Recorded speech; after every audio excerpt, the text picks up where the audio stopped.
It's a race against time as the weekend approaches, with the ceasefire agreement set to officially take effect on Sunday.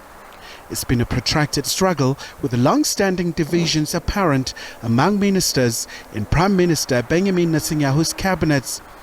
They've blamed Hamas for the hold-up, but the Palestinian group says it's fully committed to the deal.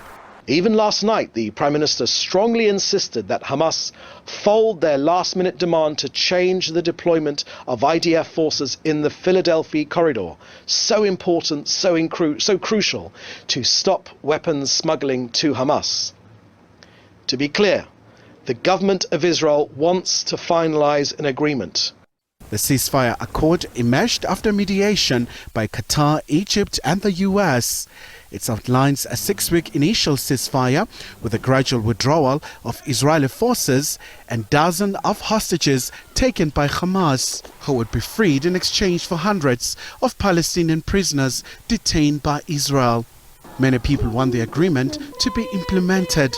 We have to acknowledge that the ceasefire deal has come 15 months way too late. This exact deal has been on the table since May of 2024, and instead Israel decided to continue its genocidal campaign. And this is reflective of a failure of the international community. This is obviously an incredible moment. It feels like a victory for the Palestinian people, and of course, most importantly, the people of Gaza.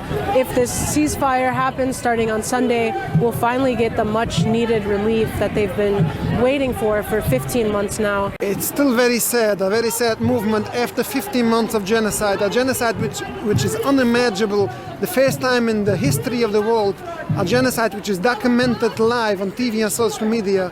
It's unbelievable, and now when the Gaza people will go back to their homes, I'm scared with what they will find there. They will find the relatives dead and destruction all over.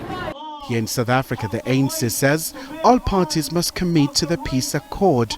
We still also believe that Israel itself has to respect the initiative, and it has to actually consider the pain that has been endured, not only by the Palestinians, but also ordinarily the citizens of Israel.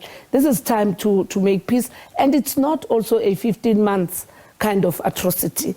It spreads across years, and that on its own shows that the world itself is quite tired of this, and therefore no one must play games. And we need, as the global anti-apartheid movement, to continue to call for justice, for sovereignty of Palestine.